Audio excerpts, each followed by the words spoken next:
25 मई 1978 की सुबह थी। शिकागो शहर अपने रोजमर्रा के शोर में डूबा हुआ था। नॉर्थ वेस्टर्न यूनिवर्सिटी के आसपास का इलाका भी हमेशा की तरह शांत और सामान्य लग रहा था। सुबह के करीब 10 बजे यूनिवर्सिटी ऑफ इलिनॉय शिकागो के पार्किंग एरिया में किसी की नजर एक अजीब से पैकेट पर जाती है। पैकेट भूरे रंग के कागज में लिपटा हुआ था और उसके चारों ओर मोटी सी डोरी बंधी हुई थी, बिल्कुल पुराने जमाने के पार्सल की तरह। ऊपर एक नाम साफ साफ लिखा हुआ था, professor Buckley Crist, northern university, engineering department. पहली नजर में यह पैकेट किसी को भी खतरनाक नहीं लगता।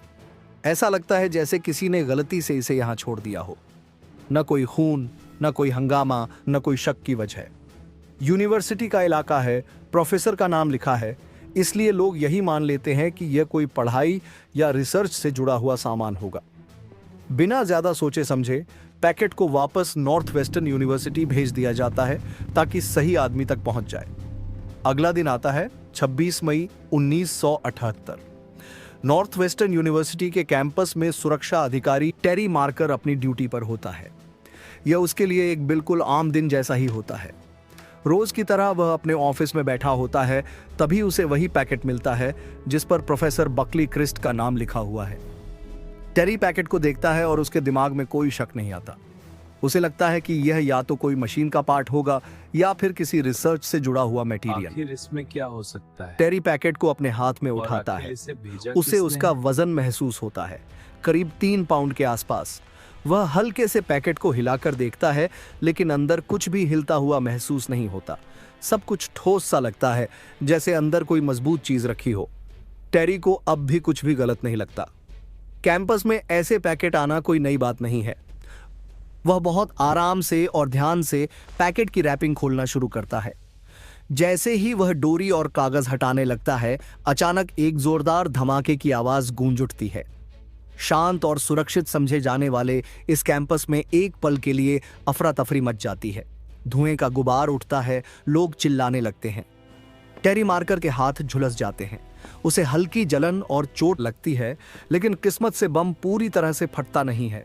सिर्फ धुआं, आग की लपटें और डर फैलता है। अगर बम पूरी ताकत से फटता तो नतीजा बहुत भयानक हो सकता था, लेकिन इतना साफ हो जाता है कि यह कोई हादसा नहीं था। यह जानबूझकर किया गया हमला था। किसी ने किसी को मारने के इरादे से यह पैकेट भेजा था। कुछ ही घंटों के अंदर FBI मौके पर पहुंच जाती है। बम स्क्वाड को बुलाया जाता है। जब जांच होती है तो जो सामने आता है वह सबको चौंका देता है। यह एक साधारण लेकिन बेहद खतरनाक पाइप बम था जो घर में बनाया गया था। बम को बहुत सोच समझकर और ध्यान से तैयार किया गया था। कोई फिंगरप्रिंट नहीं मिलता, कोई गवाह सामने नहीं आता। लेकिन एक बात साफ होती है, जिस जगह को निशाना बनाया गया वह कोई आम जगह नहीं थी। यह नॉर्थ वेस्टर्न यूनिवर्सिटी का इंजीनियरिंग डिपार्टमेंट था। तकनीक, विज्ञान और तरक्की की पहचान। यह हमला बिल्कुल सोच समझकर किया गया था। सवाल सिर्फ एक था, यह किसने किया और क्यों? उस वक्त FBI को यह अंदाजा भी नहीं था कि यह तो बस शुरुआत है। आने वाले 17 सालों में ऐसे 15 और बम धमाके होंगे। 3 लोगों की जान जाएगी और 23 लोग घायल होंगे। अमेरिका के इतिहास का सबसे बड़ा और सबसे रहस्यमय खोज अभियान शुरू होने वाला था। एक ऐसे इंसान की तलाश जो हमेशा परछाइयों में छिपा रहता था। और उसी समय मोंटाना के घने जंगलों में एक छोटी सी लकड़ी की झोपड़ी में करीब 10 बाई 14 फीट के कमरे में 36 साल का एक गणित का प्रोफेसर अपने अगले बम की योजना बना रहा था। उसका नाम था थियोडोर जॉन कचिंस्की। लोग उसे टेड कहते थे। यही वह इंसान था जो हार्वर्ड जैसी बड़ी यूनिवर्सिटी से निकलकर अमेरिका का सबसे खतरनाक घरेलू आतंकी बन गया। 22 मई 1942, शिकागो, इलिनॉइस। एवरग्रीन पार्क नाम का एक साधारण सा इलाका था। यहीं एक पोलिश अमेरिकन परिवार में एक बच्चे का जन्म हुआ जिसका नाम रखा गया थियोडोर जॉन कचिंस्की। उसके पिता एक फैक्ट्री में काम करते थे, रोज सुबह निकलते थे और देर शाम थके हुए लौटते थे। माँ एक साधारण हाउसवाइफ थीं जिनकी दुनिया घर और बच्चे तक सिमटी हुई थी। उनके सपने बहुत बड़े नहीं थे। उन्हें किसी जीनियस की चाह नहीं थी, किसी लेजेंड की उम्मीद नहीं थी। वे बस यही चाहते थे कि उनका बेटा बड़ा होकर एक अच्छी नौकरी करे, एक सम्मानजनक जिंदगी जिए और बाकी लोगों की तरह शांत रहे। लेकिन टेड बचपन से ही सामान्य नहीं लगता था। वह दूसरे बच्चों की तरह रोता नहीं था, चिल्लाता नहीं था, वह बस चुपचाप देखता था, ऑब्जर्व करता था। उसकी आंखों में एक अजीब सी गहराई थी, जैसे वह आसपास की दुनिया को समझने की कोशिश कर रहा हो। 6 महीने की उम्र तक टेड चीजों के पैटर्न्स पहचानने लगा था। 9 महीने की उम्र तक वह सिंपल प्रॉब्लम सॉल्व करने लगा था, ऐसी चीजें जो उस उम्र के किसी भी बच्चे के लिए बिल्कुल असाधारण मानी जाती थीं। उसके माता पिता खुश थे, उन्हें लगता था कि उनका बेटा स्पेशल है, गॉड गिफ्टेड है। लेकिन फिर 1943 में कुछ ऐसा हुआ जिसने टेड की जिंदगी की दिशा हमेशा के लिए बदल दी। 9 महीने की उम्र में टेड को एक सीवियर एलर्जिक रिएक्शन हो गया। उसके पूरे शरीर पर लाल लाल चकत्ते निकल आए, शरीर में सूजन आ गई, हालत बिगड़ने लगी। डॉक्टर्स घबरा गए और बच्चे को तुरंत हॉस्पिटल में एडमिट कर लिया गया। और यहीं से असली दिक्कत शुरू हुई। 1943 का समय था। अस्पताल के नियम बहुत सख्त थे, इन्फेक्शन का डर था, पेरेंट्स को बच्चों से मिलने की इजाजत नहीं थी, कोई एक्सेप्शन नहीं था। कई हफ्तों तक यह 9 महीने का बच्चा हॉस्पिटल के एक क्रिब में अकेला पड़ा रहा। न मां की गोद, न पिता की आवाज, न कोई जाना पहचाना चेहरा। चारों तरफ सिर्फ सफेद दीवारें थीं, मास्क पहने अजनबी चेहरे थे, ठंडी रोशनी थी और एक ऐसा अकेलापन था जो किसी नौजवान इंसान के लिए भी सहन करना मुश्किल होता। जब टेड आखिरकार हॉस्पिटल से घर लौटा तो उसकी मां ने तुरंत एक डरावना बदलाव नोटिस किया। पहले जो बच्चा मुस्कुराता था, अब वह मुस्कुराता नहीं था। पहले जो मां की तरफ हाथ बढ़ाता था, अब वह ऐसा नहीं करता था। इशारों या बातों का कोई रिस्पॉन्स नहीं देता था। वह चुप रहता था, इमोशनली डिस्टेंट लगता था, जैसे उसके अंदर कुछ टूट गया हो, कुछ ऐसा जो वापस कभी ठीक नहीं होने वाला था। बाद में साइकोलॉजिस्ट ने यही कहा कि टेड की इमोशनल डिटैचमेंट की जड़ यही थी। बचपन में हुआ यह सेपरेशन ट्रॉमा उसकी एम्पैथी, उसकी इमोशनल बॉन्डिंग और बेसिक ह्यूमन कनेक्शन की कैपेसिटी को धीरे धीरे डैमेज करता चला गया। टेड की मां ने अपनी डायरी में लिखा था, he came back different, like a part of him died in that hospital. लेकिन अगर एक तरफ उसका इमोशनल हिस्सा टूट रहा था तो दूसरी तरफ उसका दिमाग बिल्कुल अलग ही दिशा में बढ़ रहा था।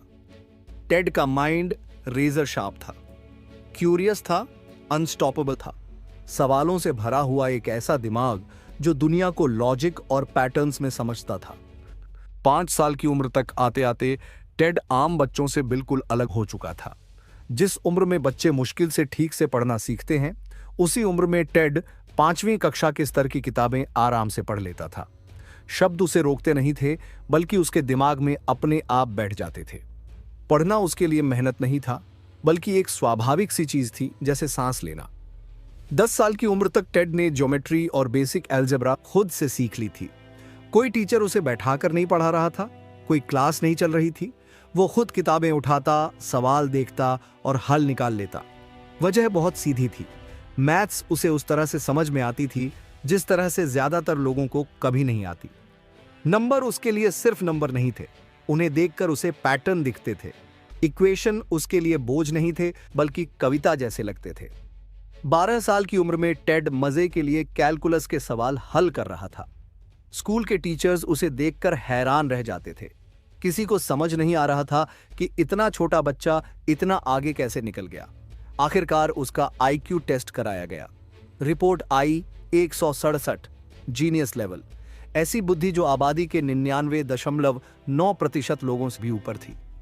माता पिता खुशी से फूले नहीं समा रहे थे। उन्हें लग रहा था कि उनके घर में एक असाधारण बच्चा है, भविष्य का वैज्ञानिक, शायद प्रोफेसर, शायद नोबेल प्राइज जीतने वाला इंसान। स्कूल प्रशासन ने भी सलाह दी कि टेड को आगे बढ़ाया जाए। इतना टैलेंट है तो उसे क्लास में रोके रखना बेकार है। टेड 6ठी कक्षा से सीधे 8वीं में पहुंच गया, फिर 8वीं से सीधे 10वीं में। पढ़ाई उसके लिए कभी मुश्किल नहीं बनी, लेकिन इसके साथ एक और चीज भी उसके जीवन में चुपचाप घुस रही थी, अकेलापन। 13 साल की उम्र में टेड काचिंस्की ने हाई स्कूल में एडमिशन लिया।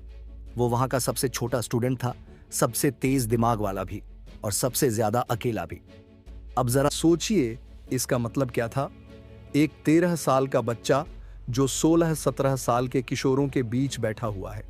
उसके आसपास बच्चे डेटिंग की बातें कर रहे हैं, गाड़ी चलाना सीख रहे हैं, पार्टियों में जा रहे हैं, लड़के लड़कियों के झगड़े हैं, ईगो है, ड्रामा है, पूरी तरह टीनेज की दुनिया। और टेड, उसकी उम्र का कोई दोस्त नहीं था।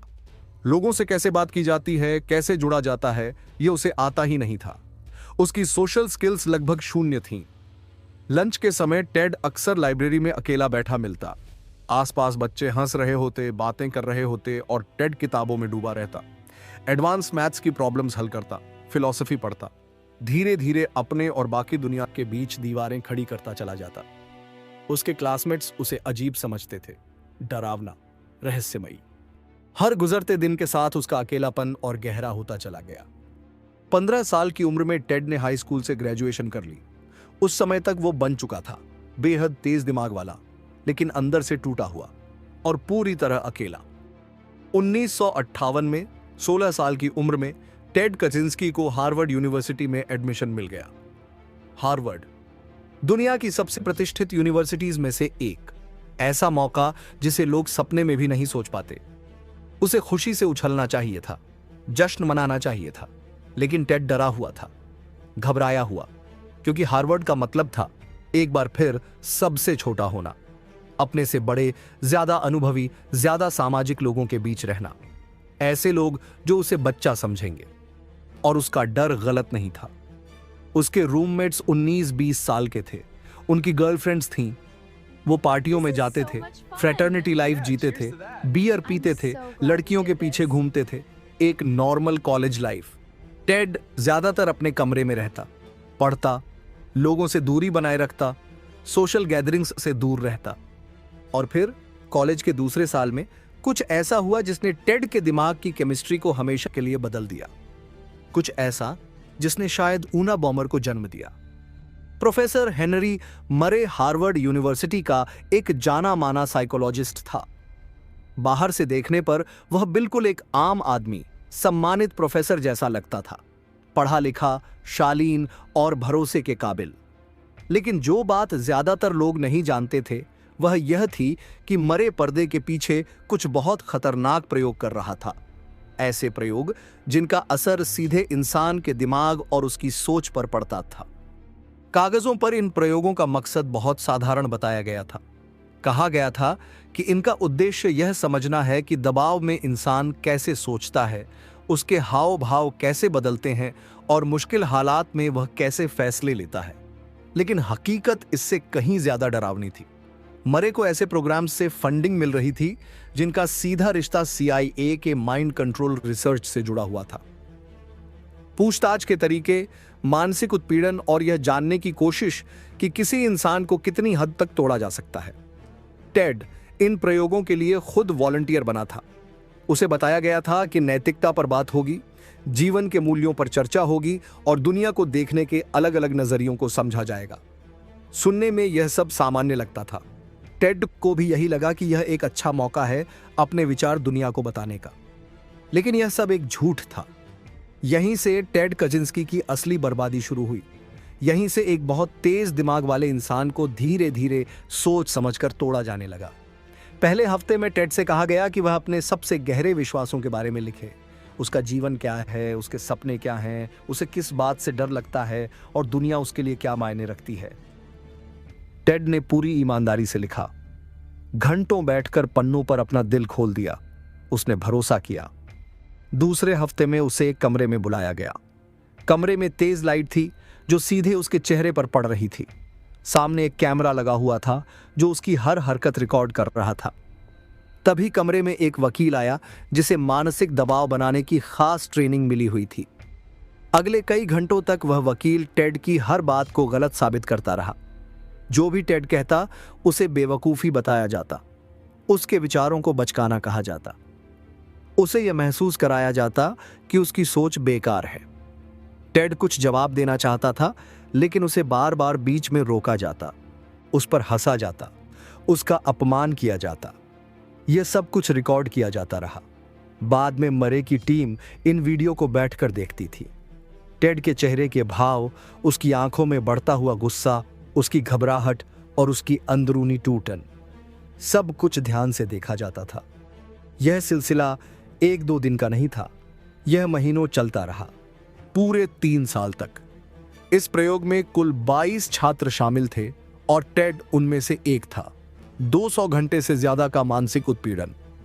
बाद में खुद रिसर्च करने वाले लोगों ने माना कि यह सीधा सीधा टॉर्चर और अब्यूज था। कुछ लोगों ने इसे CIA के प्रोग्राम से भी जोड़कर देखा, लेकिन उस समय टेड कचिंस्की सिर्फ एक 17 साल का लड़का था। एक ऐसा लड़का जिसे लगा था कि वह एक बौद्धिक बहस का हिस्सा बन रहा है। असलियत यह थी कि उसे धीरे धीरे अंदर से पूरी तरह तोड़ा जा रहा था। 1967 में टेड की जिंदगी में एक और बड़ा मोड़ आता है। 25 साल की उम्र में उसे यूनिवर्सिटी ऑफ कैलिफोर्निया बर्कली में असिस्टेंट प्रोफेसर की नौकरी मिल जाती है। वह वहां अपॉइंटेड होने वाले सबसे कम उम्र के प्रोफेसरों में से एक था, मैथ का विशेषज्ञ। बाहर से देखने पर यह एक सपने जैसी जिंदगी लगती थी, लेकिन अंदर ही अंदर टेड बहुत दुखी था। टीचिंग के लिए जिस धैर्य की जरूरत होती है, जिस सहानुभूति की जरूरत होती है, जिस तरह से लोगों से जुड़ने की क्षमता चाहिए होती है, टेड के पास इनमें से कुछ भी नहीं था। वह लेक्चर्स शानदार देता था, इसमें कोई शक नहीं, लेकिन अगर छात्रों को पहली बार में बात समझ नहीं आती तो उसे चिढ़ होने लगती। कोई सवाल पूछ ले तो वह गुस्सा हो जाता। अगर कोई छात्र जल्दी समझ नहीं पाता तो टेड उसे ही दोष देता। उसका सीधा सा मानना था, अगर तुम नहीं समझ पा रहे हो तो इसका मतलब है कि तुम खुद समझदार नहीं हो। छात्रों की तरफ से जो फीडबैक आया उसमें टेड के लिए अच्छे शब्द नहीं थे। बच्चे लिख रहे थे कि टेड गुस्सैल है, घमंडी है, रूखा है और उससे बात करना मुश्किल है। छात्रों को लगता था कि वह दूर दूर रहता है, सवाल पूछने पर चिढ़ जाता है और किसी से बात करने की कोशिश ही नहीं करता। डिपार्टमेंट ने उसकी मदद करने की कोशिश की। उसे टीचिंग के तरीके सिखाए जाने लगे, क्लास लेने के लिए ट्रेनिंग दी जाने लगी, लेकिन टेड ने सब कुछ मना कर दिया। उसे किसी की मदद नहीं चाहिए थी, या शायद वह किसी पर भरोसा कर ही नहीं पाता था। उसे लगता था कि लोग उसे बदलना चाहते हैं, समझना नहीं। जून 1969 में टेड ने अचानक नौकरी छोड़ दी। न कोई वजह बताई, न आगे का कोई प्लान। वह ऐसी नौकरी छोड़ रहा था जिसके लिए ज्यादातर मैथमेटिशियन पूरी जिंदगी मेहनत करते हैं, ऐसी जगह जहां पहुंचना सपना माना जाता है। लेकिन टेड ने बिना पीछे देखे सब छोड़ दिया और बस चला गया। वह वापस इलिनॉइस में अपने माता पिता के घर आ गया। न नौकरी थी, न कोई साफ रास्ता। उसके मन में बस एक ही बात बढ़ती जा रही थी कि समाज अंदर से सड़ा हुआ है, व्यवस्था झूठी है, यह इंसानों को कुचलती है और फिर आगे बढ़ जाती है।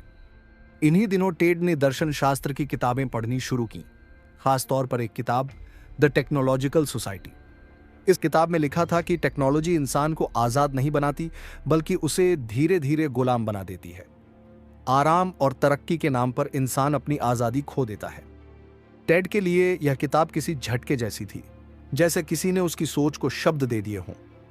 उसे लगने लगा कि टेक्नोलॉजी कोई प्रगति नहीं है, यह एक तरह की जेल है, और उसने तय कर लिया कि वह इस जेल से बाहर निकलेगा। 1971 में टेड मोंटाना के लिंकन नाम के एक छोटे से कस्बे में पहुंचा। वहां मुश्किल से 800 लोग रहते थे। उसके छोटे भाई डेविड ने उसे जमीन खरीदने में मदद की। सिर्फ $2100 में टेड ने 1.4 एकड़ की सुनसान जमीन खरीद ली। वहां न बिजली थी, न पानी, और आसपास कोई पड़ोसी नहीं था। टेड ने अपने हाथों से एक छोटी सी लकड़ी की झोपड़ी बनाई, 10 फीट लंबी और 14 फीट चौड़ी। लकड़ी की दीवारें, ऊपर टार पेपर की छत और एक छोटी सी खिड़की। झोपड़ी के अंदर बस जरूरी चीजें थीं, लकड़ी जलाने का चूल्हा, एक खटिया, एक मेज और किताबों के लिए कुछ शेल्फ। यही उसका घर बन गया, यही उसकी दुनिया थी, और यही उसका अकेलापन। उसकी रोज की जिंदगी बहुत साधारण थी। लकड़ी काटना, खरगोशों का शिकार करना, छोटे से बगीचे का ख्याल रखना, किताबें पढ़ना और डायरी लिखना। कभी कभार वह साइकिल से शहर जाता, बस जरूरी सामान लेने। वह बहुत कम बोलता था, बस उतना ही जितना जरूरी हो। पहले कुछ साल टेड सच में खुश था, आजाद, लोगों से दूर, टेक्नोलॉजी से दूर। वह घंटों पहाड़ों में घूमता रहता, साफ नदियां खोजता, खुले मैदानों में बैठता, ऐसी जगहें जहां इंसान का हाथ अभी तक नहीं पहुंचा था। अपनी डायरी में वह इन पलों को खुशी के साथ लिखता था।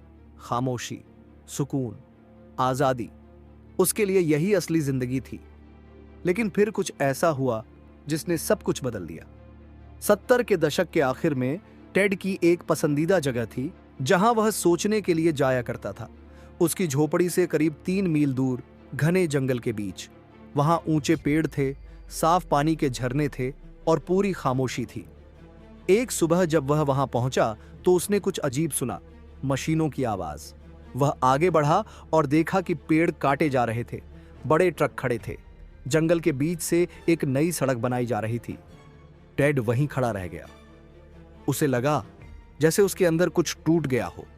बाद में उसने अपनी डायरी में लिखा कि उस दिन उसने ऐसा गुस्सा महसूस किया जैसा उसने पहले कभी नहीं किया था।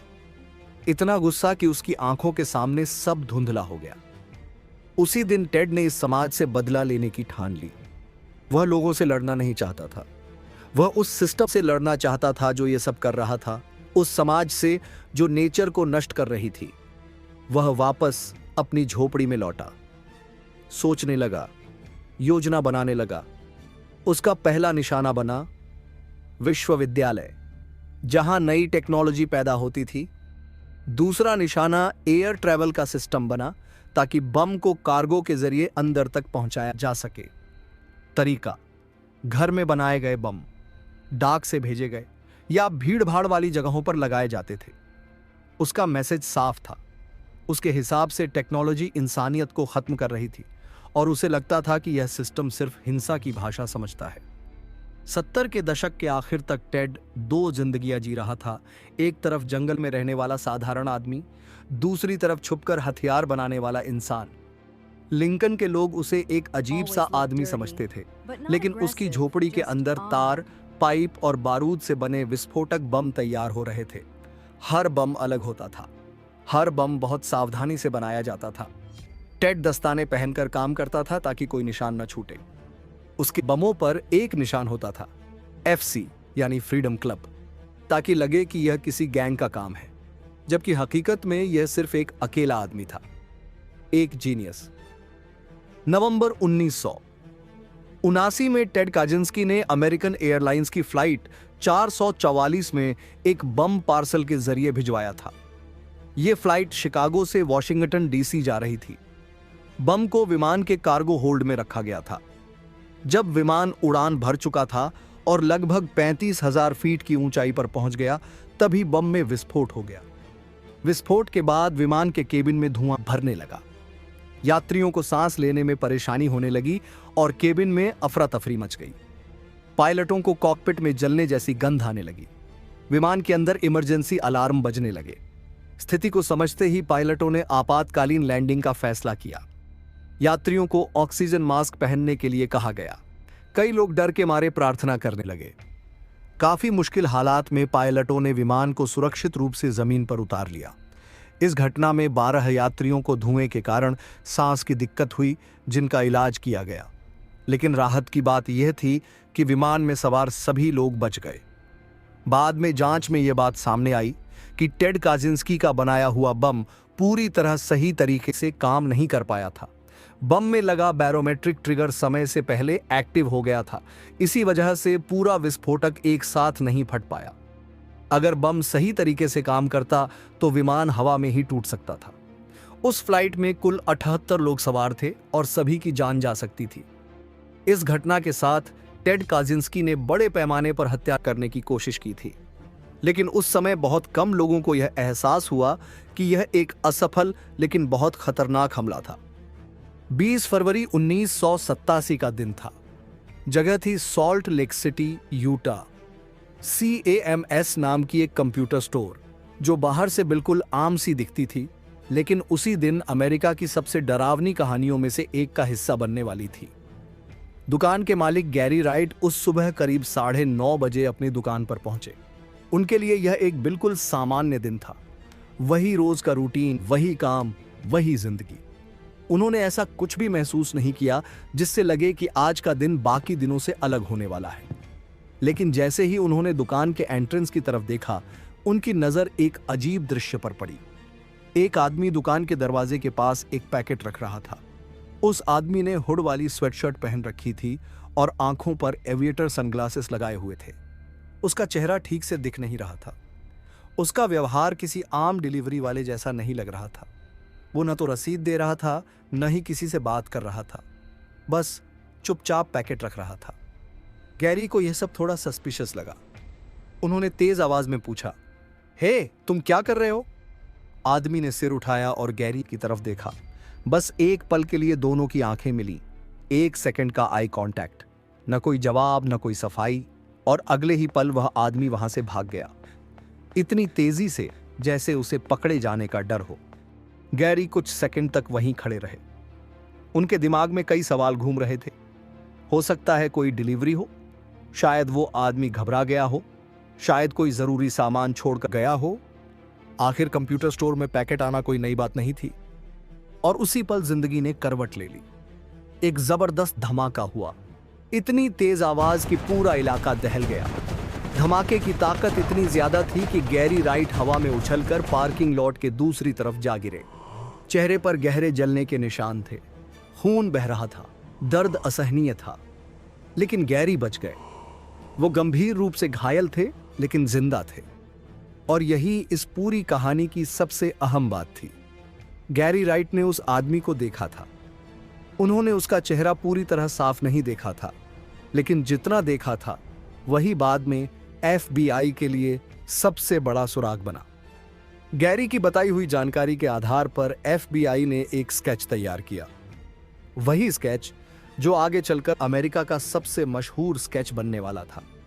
एक गोरा आदमी, उम्र 30 से 40 के बीच, हुड वाली स्वेटशर्ट, एविएटर सनग्लासेस, मूंछें, औसत कदकाठी। यह स्केच पूरे अमेरिका में फैल गया। पोस्ट ऑफिसों में, न्यूज चैनलों पर, अमेरिकाज मोस्ट वांटेड जैसे शो में, बड़े बड़े बिलबोर्ड्स पर, हर जगह वही चेहरा। लाखों लोगों ने उसे देखा, हजारों फोन कॉल्स आईं, अनगिनत टिप्स मिली, लेकिन कोई भी सुराग किसी नतीजे तक नहीं पहुंचा, क्योंकि स्केच बहुत ज्यादा जेनेरिक था। इतना जेनेरिक कि वो लिटरली किसी का भी हो सकता था। हुड और सनग्लासेस ने चेहरे की पहचान के ज्यादातर हिस्से छुपा दिए थे। न आंखें साफ दिखती थीं, न भाव, बस एक धुंधला सा चेहरा जो हर जगह था लेकिन किसी के पास नहीं था।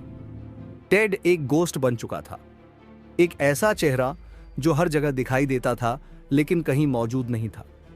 लेकिन यह कहानी यहां खत्म नहीं होती। गैरी राइट की बॉम्बिंग टेड की कहानी का 12वां बम था, लेकिन आखिरी नहीं। असल में यह सिर्फ शुरुआत का एक और अध्याय था।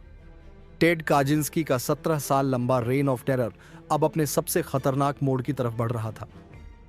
6 साल तक कुछ भी नहीं होता। 1987 से 1993 तक टेड बिल्कुल चुप रहता है। न कोई बम, न कोई चिट्ठी, न कोई चेतावनी।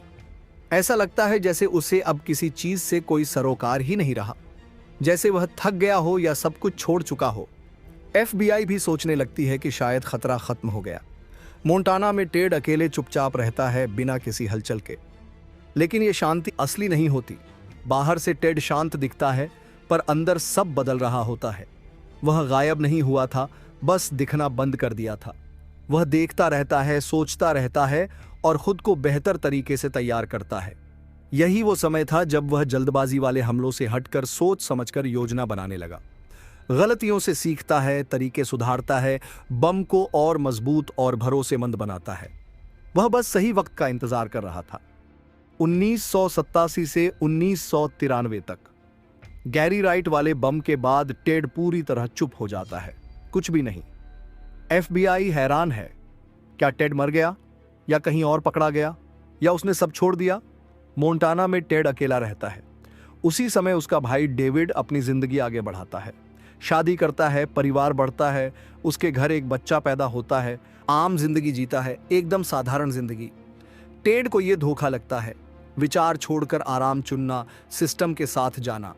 भाई भाई का रिश्ता टूट जाता है और टेड और ज्यादा अकेला हो जाता है। पर योजना रुकती नहीं। टेड तरीके बेहतर करता है, बम को और अच्छा बनाता है और इंतजार करता है।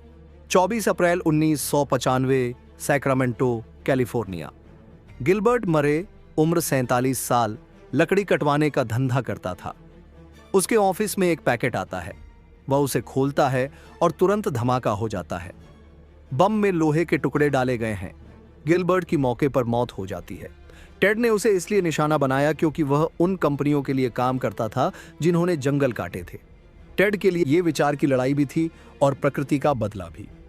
अब तक 17 साल में 16 बम, पूरे अमेरिका में हमले। FBI की जांच बहुत बड़ी हो जाती है। केस का नाम पड़ता है यूनाबॉम्ब यूनिवर्सिटी और एयरलाइन वाले बम की वजह से। मीडिया इसे यूनाबॉम्बर कहने लगती है। सालों तक कोई उंगली का निशान नहीं, कोई DNA नहीं, कोई पक्का शक नहीं। जून 1995 में FBI को एक चिट्ठी मिलती है। साफ संदेश है, अगर मेरा मैनिफेस्टो छापा गया तो बमबारी रुक जाएगी। 35,000 शब्दों का मैनिफेस्टो। टेक्नोलॉजी के खिलाफ जंग, प्रकृति को नुकसान पहुंचाने वालों के खिलाफ जंग। अब FBI मुश्किल में है, छापें या नहीं। अगर नहीं छापा तो अगला बम किसी और के लिए होगा। SBI मैनिफेस्टो पेपर में छपवा देता है। 19 सितंबर 1995 की सुबह थी। डेविड काजिंस्की आराम से वॉशिंगटन पोस्ट पढ़ रहे थे। अखबार के पन्नों में यूनाबॉम्बर का मैनिफेस्टो छपा हुआ था। उन्होंने यूं ही उसे खोल लिया। पहले कुछ पैराग्राफ पढ़े, फिर थोड़े और। शुरुआत में कुछ खास नहीं लगा, लेकिन धीरे धीरे उनके मन में एक अजीब सी बेचैनी पैदा होने लगी। शब्दों को लिखने का तरीका, बात समझाने का तरीका और बात रखने का अंदाज, सब कुछ उन्हें बहुत जाना पहचाना सा लग रहा था। डेविड पढ़ते ही चले गए। जितना आगे बढ़ते गए उतना ही मन बेचैन होता चला गया। उनके दिमाग में एक ख्याल बार बार आ रहा था, नहीं, ऐसा नहीं हो सकता, यह नामुमकिन है। लेकिन अखबार में छपे शब्द कुछ और ही कहानी बता रहे थे। लिखने का तरीका और कुछ खास आइडियाज, सब कुछ ऐसा लग रहा था जैसे उन्होंने ये पहले कहीं पढ़ा हो। डेविड अचानक उठे और सीधे अपने घर के बेसमेंट में चले गए। वहां उन्होंने अपने भाई टेड के पुराने लेटर्स निकालने शुरू किए। बहुत पुराने पत्र थे, कुछ हाथ से लिखे हुए, कुछ टाइपिंग किए हुए।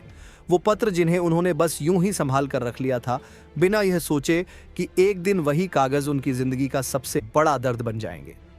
डेविड ने उन लेटर्स को मैनिफेस्टो के साथ रखकर पढ़ना शुरू किया और फिर सच्चाई धीरे धीरे साफ होने लगी। अब सिमिलैरिटीज को नजरअंदाज करना नामुमकिन था। टेड ने अपने निजी लेटर्स में जिन लिखावट का इस्तेमाल किया था, वही शब्द मैनिफेस्टो में लगभग वैसे ही मौजूद थे। सालों पहले टेड ने जो आर्ग्यूमेंट्स दिए थे, वही आर्ग्यूमेंट्स यहां भी उसी ऑर्डर में, उसी लॉजिक के साथ लिखे हुए थे। लिखने की स्टाइल एक जैसी थी, वाक्य बनाने का तरीका भी वही। डेविड के हाथ कांपने लगे। दिल बहुत तेज धड़क रहा था। उन्हें समझ नहीं आ रहा था कि वो जो देख रहे हैं वो सच है या कोई भयानक सपना। उन्होंने ये सब अपनी पत्नी लिंडा को दिखाया। लिंडा ने दोनों टेक्स्ट्स को ध्यान से पढ़ा, एक को दूसरे के पास रखकर, लाइन दर लाइन, शब्द दर शब्द। कमरे में कुछ देर तक बिल्कुल सन्नाटा रहा। फिर लिंडा ने बहुत धीमी आवाज में कहा, डेविड, ये टेड ही है, ये डेफिनेटली टेड है। अब डेविड को अपनी जिंदगी का सबसे बड़ा फैसला लेना था। टेड उसका भाई था, जिसके साथ वो बड़ा हुआ था, जिसकी उसने मोंटाना में जमीन खरीदने में मदद की थी, जिससे वो कभी कभार मिलने जाता रहा था। वही इंसान यूनाबॉम्बर था। अगर डेविड चुप रहता तो आगे और लोग मारे जाते, बेगुनाह लोग, किसी के पति, किसी के पिता, किसी के बेटे। लेकिन अगर वो टेड को अथॉरिटीज को सौंप देता तो उसका भाई हमेशा के लिए जेल चला जाता। शायद डेथ पेनल्टी भी मिल सकती थी। पूरा परिवार टूट जाता।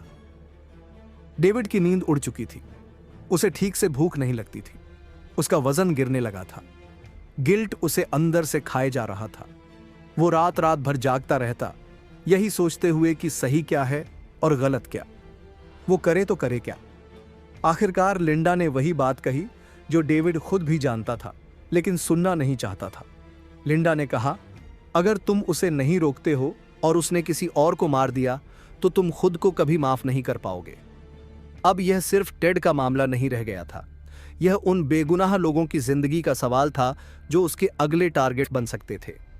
जनवरी 1996 में डेविड ने चुपचाप एक प्राइवेट इन्वेस्टिगेटर हायर किया, बिना किसी को बताए। इन्वेस्टिगेटर ने जांच की और उसकी शंकाओं को सही साबित कर दिया। सबूत मजबूत थे, बहुत ज्यादा मजबूत। फरवरी 1996 में डेविड ने अपने लॉयर के जरिए FBI से संपर्क किया। उनका मैसेज साफ था, मेरे पास यूनाबॉम्बर के बारे में जानकारी है, लेकिन मुझे कुछ पक्की गारंटी चाहिए। मेरी कुछ शर्तें। उसकी शर्तें साफ थीं। टेड को डेथ पेनल्टी नहीं दी जाएगी।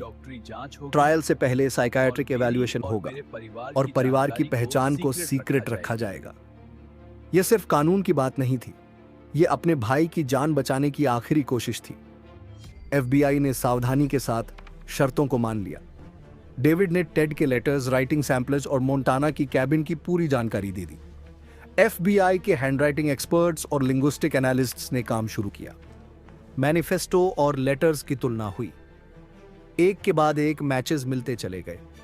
आखिरकार कोई शक नहीं बचा। पहचान कंफर्म हो चुकी थी।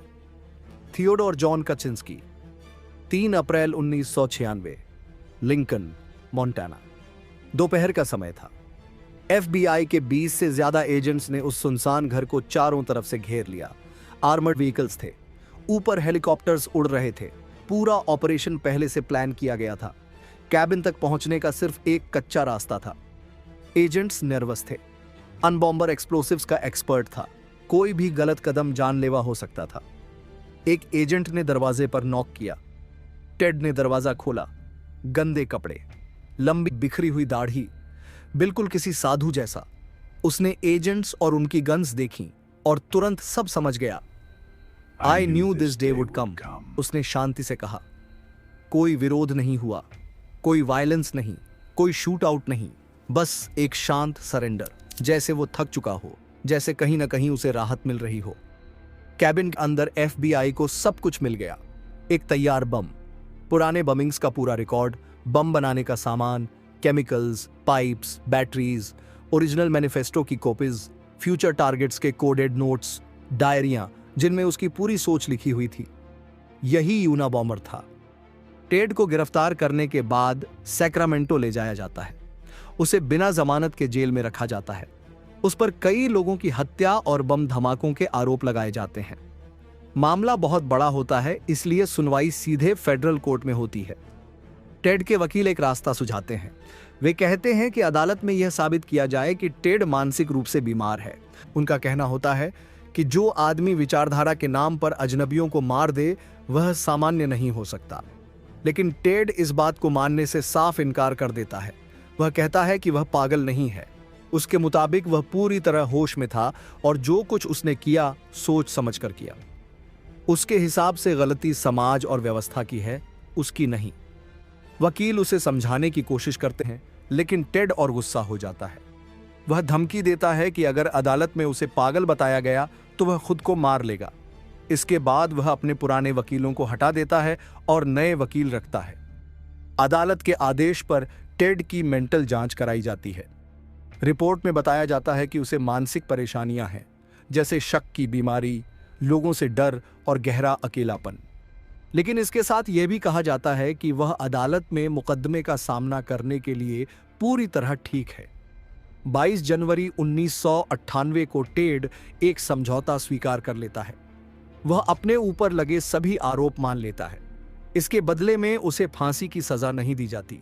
अदालत उसे कई उम्र कैद की सजा सुनाती है और साथ में अतिरिक्त सालों की सजा भी जोड़ दी जाती है। उसे कभी पैरोल नहीं मिल सकती। इसके बाद टेड को कोलोराडो की एडीएक्स फ्लोरेंस जेल में भेज दिया जाता है। यह अमेरिका की सबसे सख्त और सुरक्षित जेल मानी जाती है। यहाँ कैदियों को ज्यादातर समय अकेले रखा जाता है। टेड अब अपनी बाकी पूरी जिंदगी इसी जेल में बिताने वाला था। एडीएक्स फ्लोरेंस जेल में टेड की जिंदगी धीरे धीरे एक ही ढर्रे पर चलने लगती है। हर दिन सुबह करीब 5 बजे उसकी आंख खुलती थी। चारों तरफ बस मोटी कंक्रीट की दीवारें होती, ऊपर फ्लोरेसेंट लाइट्स जलती रहती हैं। कोई खिड़की नहीं होती जिससे बाहर की दुनिया दिख सके। सुबह की शुरुआत ही यह एहसास दिलाने के लिए काफी होती है कि अब यही जगह उसकी पूरी दुनिया है और बाहर की जिंदगी उससे बहुत दूर जा चुकी है। खाना एक छोटे से स्लॉट से अंदर दिया जाता है। ब्रेकफास्ट हो, लंच हो या डिनर, सब कुछ उसी स्लॉट से आता है। सामने कोई चेहरा नहीं दिखता, कोई आवाज नहीं सुनाई देती, कोई बातचीत नहीं होती। पूरे 23 घंटे टेड अकेला रहता है, अपनी पुरानी यादों के साथ, अपने फैसलों के साथ, कभी कभी पछतावे के साथ और कभी शायद बिना किसी पछतावे के। दिन में सिर्फ 1 घंटा एक्सरसाइज के लिए मिलता है, लेकिन वह भी आजादी जैसा महसूस नहीं होता। एक छोटे से कमरे के अंदर, चारों तरफ कंक्रीट दीवारें, ऊपर आसमान थोड़ा सा दिखता है लेकिन लोहे के जाल के पीछे से।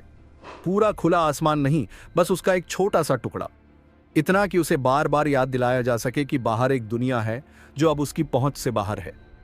टेड को लेटर लिखने की इजाजत होती है, लेकिन हर शब्द पर नजर रखी जाती है। हर सेंटेंस पढ़ा जाता है, हर आइडिया को चेक किया जाता है। मिलने वाले लोग बहुत ही कम आते हैं, और जब आते हैं तो मोटे ग्लास के उस पार। फोन के जरिए बात होती है, कोई फिजिकल कांटेक्ट नहीं, कोई अपनापन नहीं। अजीब बात यह है कि टेड को वही मिल गया जो वो हमेशा से चाहता था, सोसाइटी से पूरी तरह अलग थलग रहना, लेकिन अपनी शर्तों पर नहीं, मोंटाना के जंगलों में नहीं, अपनी आज़ादी के साथ नहीं, बल्कि एक 7 बाय 12 फीट के कंक्रीट बॉक्स में, जहां उसकी हर मूवमेंट पर नजर रखी जाती है और हर सांस तक गिनी जाती है। 10 जून 2023 की सुबह थी। जगह थी अमेरिका की सबसे खतरनाक जेलों में से एक, ADX फ्लोरेंस। सुबह करीब 8 बजे का समय था। जेल के गार्ड्स रोज की तरह रूटीन चेक के लिए थियोडोर जॉन काचिंस्की की सेल की तरफ बढ़े। यह वही आदमी था जिसे पूरी दुनिया ऊना बॉमर के नाम से जानती थी। जब गार्ड्स ने उसकी सेल खोली तो सामने का दृश्य सामान्य नहीं था। टेड अपनी जगह पर पड़ा हुआ था, लेकिन वह हिल नहीं रहा था। कोई हरकत नहीं, कोई प्रतिक्रिया नहीं। उसी पल गार्ड्स समझ गए कि कुछ बहुत गलत हो चुका है। बिना समय गंवाए मेडिकल टीम को बुलाया गया। कुछ ही मिनटों में डॉक्टर्स और स्टाफ सेल के अंदर पहुंच गए। CPR देने की कोशिश की गई। पूरी ताकत से कोशिश हुई कि उसे बचाया जा सके, लेकिन तब तक बहुत देर हो चुकी थी। थियोडोर जॉन काचिंस्की 81 साल की उम्र में उसी सेल में मर चुका था जहां उसने अपनी जिंदगी के आखिरी 27 साल बिताए थे। वही 4 दीवारें, वही अकेलापन, वही खामोशी। कुछ ही देर बाद ऑफिशियल अनाउंसमेंट कर दी गई। कॉज ऑफ डेथ बताया गया सुसाइड। टेड काचिंस्की ने खुद अपनी जान ली थी। 27 साल जेल में, 27 साल पूरी आइसोलेशन में, बिना किसी इंसानी छुअन के, बिना किसी नॉर्मल बातचीत के, और आखिर में उसने अपनी कहानी का अंत भी खुद ही कर दिया। और अब जब यह पूरी कहानी अपने अंत तक पहुंच चुकी है तो शायद आपके मन में भी कुछ सवाल उठे होंगे। अगर यह कहानी आपको अच्छी लगी, अगर इसने आपको सोचने पर मजबूर किया, तो इस वीडियो को लाइक जरूर कीजिए। यह सिर्फ एक बटन दबाना नहीं है, यह इस बात का संकेत है कि ऐसी कहानियां लोगों तक पहुंचनी चाहिए।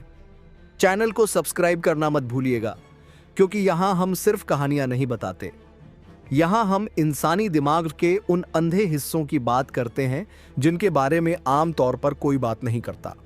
बेल आइकॉन भी दबा दीजिए ताकि अगली ऐसी कहानी का नोटिफिकेशन आपको तुरंत मिल सके। कमेंट में अपनी राय जरूर लिखिए। क्या आपको लगता है कि टेड के कुछ सवाल सही थे, भले ही उसके तरीके पूरी तरह गलत थे? क्या डेविड काचिंस्की का फैसला सही था, या वह फैसला उसके लिए भी एक उम्र भर का बोझ बन गया? और टेक्नोलॉजी के फ्यूचर को आप किस नजर से देखते हैं, मौका या खतरा? इस वीडियो को शेयर भी जरूर कीजिए, क्योंकि यह सिर्फ एक क्राइम स्टोरी नहीं है, यह एक वार्निंग है, एक रिमाइंडर है कि अगर समझ और इंसानियत साथ न चलें तो सबसे तेज दिमाग भी अंधेरे में चला जाता है। अगली कहानी में फिर मिलेंगे, तब तक के लिए सतर्क रहिए, सोचते रहिए और याद रखिए, इंसान की पहचान उसके आइडियाज से नहीं बल्कि उसके चॉइसेस से होती है।